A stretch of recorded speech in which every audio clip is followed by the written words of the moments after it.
Shalom. En esta oportunidad hablaremos de un tema que ha sido controversial a través de los siglos y se refiere al día que debemos guardar. En la casi totalidad de movimientos no judíos se enseña que el domingo es el día que se debe guardar y santificar. ¿Pero es esto correcto?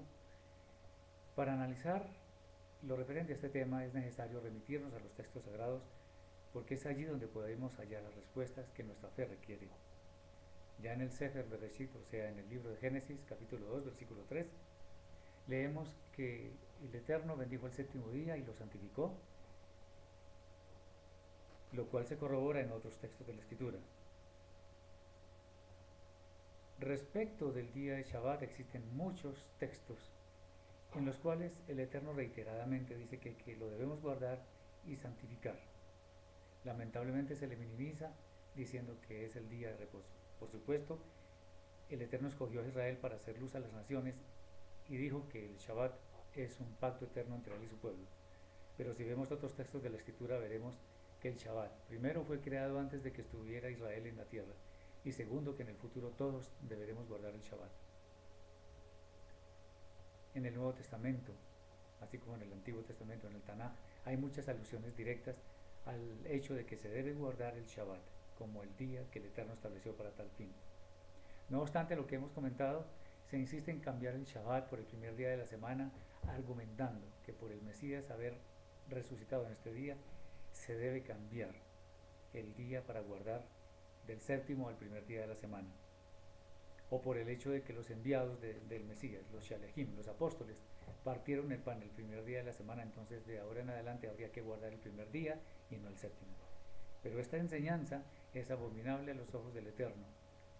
Lo demostraremos precisamente con base en los textos que se han utilizado para enseñar que se cambió el séptimo día por el primero. Uno de ellos es Hechos 27. Allí se nos narra que los discípulos partieron el pan el primer día de la semana, lo cual es absolutamente correcto, y luego también se narra el episodio de un hombre llamado Eutico que se cayó porque se durmió después de una larga disertación del apóstol Pablo.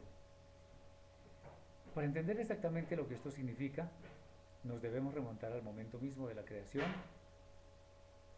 en donde la Torá nos dice que fue la tarde y la mañana un día, lo que nos indica que el día comienza en la parte oscura y termina en la parte clara, como es la realidad de todo lo que será al final del tiempo.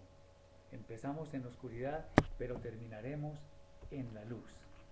Sin embargo, es curioso cómo Roma estableció que el día comienza a medianoche y termina a medianoche, como es su realidad espiritual. Aquí debemos ver esto con un ejemplo interesante. Si nos vamos a un campo donde no existen, digamos, el cielo está despejado y está lleno de nubes, no tenemos un reloj,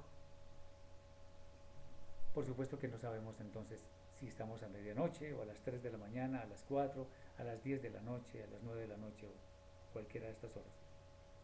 No sabemos cuál es la hora, pero todo ser humano sí sabe cuándo es que comienza la noche, cuando el sol se oculta. Simplemente hay que tener ojos para percibirlo.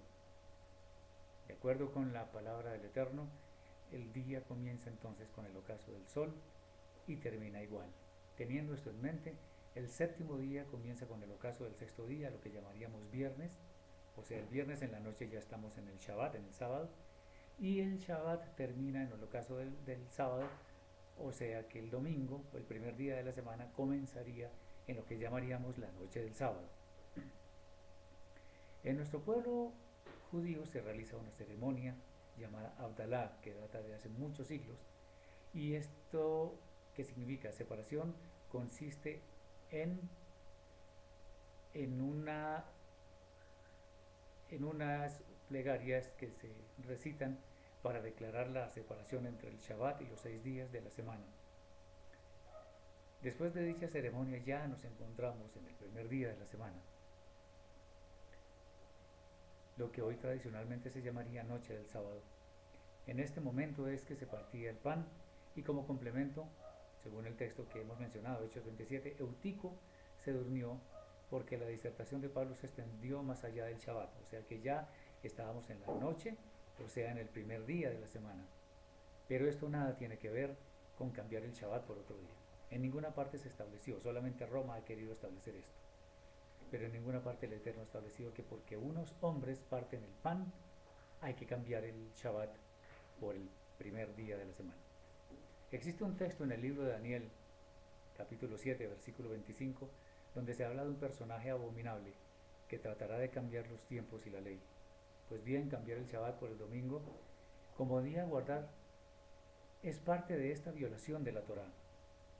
De manera que quien afirme que ahora el domingo es el día que hay que apartar para el Señor, consciente o inconscientemente, está optando por violar la Torá del Eterno.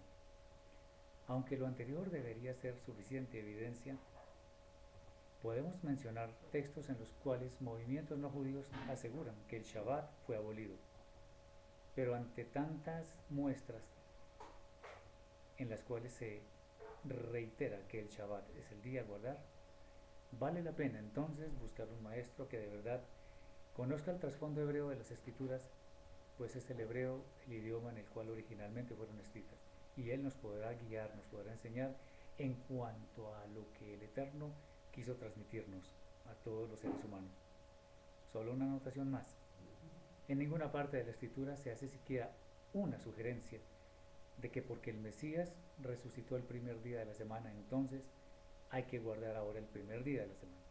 Esto es absurdo, porque el Mesías no es Dios, es solamente un hombre, es el Hijo de Dios, muy importante por cierto, pero no es el Eterno. Espero que haya sido muy bendecido con este mensaje. Para cualquier inquietud, para cualquier duda, pregunta, mi correo es hgarciao@hotmail.com.